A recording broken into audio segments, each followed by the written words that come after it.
Espero que no hayan comido aguacate porque este video termina con el destape de un político cuestionado por los deficientes resultados del combate a la inseguridad, el destape de un político para la presidencia del 2024. Pero no me adelanto, comienzo haciendo una acotación. Este video lo tenía pensado hacer ayer en la noche, es por eso que en el intro que acabamos de ver dice que lo del camión, el camión monstruo, el blindado, ocurrió hoy.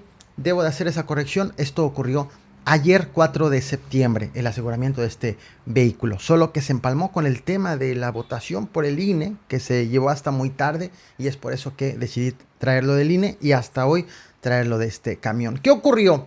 La Guardia Nacional y el Ejército hicieron un operativo en el municipio de Aguililla, en Michoacán. Atención con el nombre, Aguililla, Michoacán, porque estaré hablando mucho de este lugar. Y esto sucedió en específico en la comunidad de Naranjo de Chila. Un enfrentamiento, hubo dos presuntos delincuentes abatidos, un hombre y una mujer. A la mujer la han identificado como La Orejona, por su alias. Presuntamente trabajaban bajo el mando de un líder del cártel Jalisco Nueva Generación con presencia justo en la zona. Autoridades locales han dicho que el balance todavía es mayor a lo que han reportado las autoridades federales, pero bueno, es información que estaré actualizando oportunamente en el resto de las redes sociales. Y pues lo que encontraron, el aseguramiento fue un vehículo con blindaje artesanal, de esos conocidos como monstruos, los monstruos del narco, camiones con blindajes, con láminas. Esto es lo que aseguraron ayer, además de armamento y de un auto con reporte de robo. Está ocurriendo algo verdaderamente alarmante en aquella zona. Está existiendo una disputa por grupos delictivos por el control de esta región. Por ejemplo, el pasado 2 de septiembre, hace apenas tres días, ocurrió un aseguramiento en el municipio de Ario, en la comunidad de Rincón de la Hierbabuena. Aseguraron armas de fuego. Estás viendo un vehículo, era un vehículo blindado, cartuchos, cargadores, granadas de fragmentación y también aseguraron equipo táctico. Las autoridades federales en colaboración con las autoridades estatales. Bueno, esto ocurrió hace 2 días. 3 días atrás, el pasado 31 de agosto, la Sedena, la Secretaría de la Defensa Nacional, informó que en el municipio de Aguililla, sí, Aguililla, en el poblado ahora de Bonifacio Moreno, justo en la tenencia del Aguaje, hubo también otro operativo. Estaban haciendo labores de patrullaje, encontraron a 3 personas armadas en la vía pública, los siguieron, las personas armadas se escondieron en un inmueble abandonado en donde había otras 6 personas armadas. Y así fue que detuvieron a 9 personas armadas, las autoridades de la Secretaría de la Defensa Nacional. En realidad se trató de algo circunstancial. Por seguir a 3 sospechosos, dieron con en total 9. Esta zona está siendo disputada por grupos delictivos, principalmente de acuerdo con diarios, con medios locales que llevan justo seguimiento a pie juntillas de lo que ocurre. Se trata de una confrontación entre el cártel Jalisco Nueva Generación contra el cártel de Tepalcatepec y los Viagras, que pertenecen justo a este grupo llamado Cárteles Unidos. De hecho, en las últimas semanas, el cártel Jalisco Nueva Generación ha emitido una serie de videos, de mensajes, de llamados, anunciando su incursión justo en la zona. Y han pedido a la población que no defiendan a los grupos que ya se encuentran asentados allí. Han anunciado justo que pues van a abatir a los delincuentes, bueno, a sus opositores. Estamos hablando de una pelea de delincuentes, de hecho. y principalmente que van a incursionar justo en el Aguaje, en el municipio de Aguililla, en donde está defendiendo la zona estos grupos delictivos, pero a cargo de Juan José Farías, alias El Abuelo, a quien muchos lo consideran como un héroe o como un líder de autodefensas por tratar de o por repeler los grupos delictivos que se acercan, pero otros lo consideran como principalmente la cabecilla del grupo delictivo que opera allí con una fachada de autodefensa. Cuestión de perspectivas. El pasado 21 de julio te traje a este canal un video sobre 5 días consecutivos de actos violentos precisamente en la zona. Empiezo con lo que ocurrió y lo recapitulo. El 17 de julio, civiles armados tomaron vehículos para hacer bloqueos en las comunidades en comunidades de los municipios de Aguililla y de Buenavista, Tomatlán. Vimos, por ejemplo, una fotografía de una camión de Bimbo que fue incendiado. Al día siguiente, fuerzas federales hicieron un operativo en la localidad de La Bocanda, en el municipio de Tepalcatepec, colindante con Buenavista, Tomatlán, en donde fueron los narcobloqueos. Esto es también parte de lo que vimos en aquella ocasión, el 18 de julio.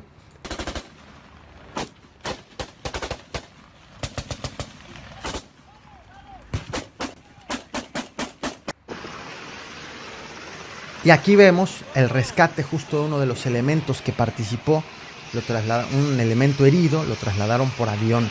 Se informó en su momento que fueron 2 los elementos heridos en aquella ocasión. El 20 de julio ocurrió un operativo, en la comunidad de Zenobio Moreno, en Apatzingán, Michoacán, también tierra caliente, lo hicieron a las 8 de la mañana, la Guardia Nacional y el Ejército, y se habló de una presunta detención de un líder de un grupo de los Blancos de Troya, brazo armado de la familia michoacana.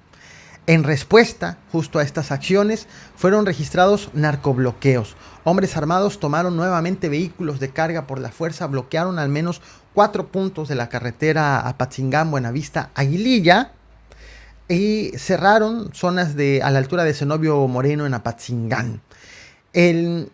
Fue justo una serie de acontecimientos en días consecutivos. Ahora bien, el problema es complejo. En febrero pasado, ante la incursión de la Guardia Nacional en Aguililla, la gente recibió así a los elementos. ¡Ey, güey!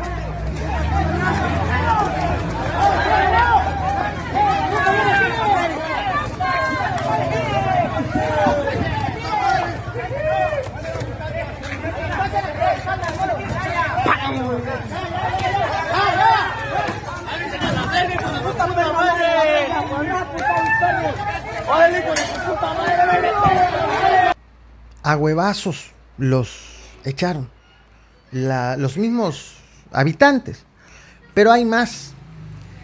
Si de por sí la situación ya es grave, es alarmante, y somos muchos los que nos preguntamos, ¿y el gobernador en específico?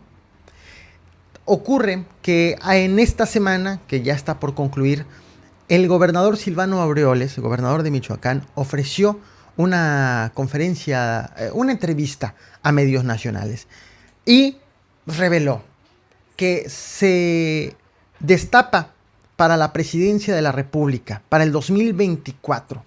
Va como candidato presidencial por el PRD y presume que va como candidato único, que tiene el apoyo del Sol Azteca para buscar la presidencia de la República. En medio de esos cuestionamientos ¿y los resultados en materia de seguridad? Producto ya sea o de negligencia, o de contubernio, o de... Ustedes opinen, ustedes escríbanme. Esto es lo que ha dicho el gobernador michoacano. Muchas cosas están ocurriendo en este momento en Michoacán, de manera general en Aguililla, de manera específica, como también en Buenavista y otros municipios también conurbados. Enfrentamientos entre grupos de la delincuencia organizada, operativos de autoridades que no logran apaciguar, no logran frenar la violencia, omisión de autoridades cuando no hay operativos, autodefensas infiltrados por grupos delictivos o grupos delictivos con apariencia de autodefensa. También pelea por la entidad, por el control de la entidad, desplazamiento de habitantes. Ante todo lo que está ocurriendo, se están mudando, están huyendo de la inseguridad. También la siembra de la misma droga, obviamente, es parte de ello del conflicto. Ciudadanos, algunos de ellos, no todos, que no quieren la presencia de las autoridades federales, como lo acabamos de notar, y autoridades que, cuestionadas por su labor, están pensando en el 2024. Muchas cosas están ocurriendo en este momento en esa entidad de manera general. Y obviamente estaré informando oportunamente a través de las redes sociales, así que la invitación es a que te suscribas a este canal, a mi canal secundario titulado El Caporal en Vivo. Ahí estoy generando también más información, más videos en Facebook, Twitter. Y por cierto, antes de que se me olvide y antes de terminar, te quiero invitar a que te suscribas a los boletines que estoy enviando por correo electrónico todas las mañanas de lunes a viernes. Boletines que es un proceso muy sencillo. Le das clic a la descripción, revisa la descripción de este video, encontrarás el link, le das clic y te abrirá esta página. Basta con que me escribas tu nombre y tu correo electrónico, nombre o el apodo que tienes en YouTube para el envío de estos boletines, y de lunes a viernes por las mañanas estarás recibiendo información oportuna en tu correo electrónico. Así que pues hay muchas maneras de estar informados a través de El Caporal. Muchas gracias, por cierto, a los miembros de este canal que hacen posible este proyecto, estos videos. Gracias a quienes están apoyándome con los estudios de maestría. 8 de la noche nos vemos aquí, a aquellos miembros que me están apoyando con ello, y también nos veremos más al rato con más información en ese canal y también en el canal secundario. Recuerden, muchas gracias y no se les olvide reventar el botón de like.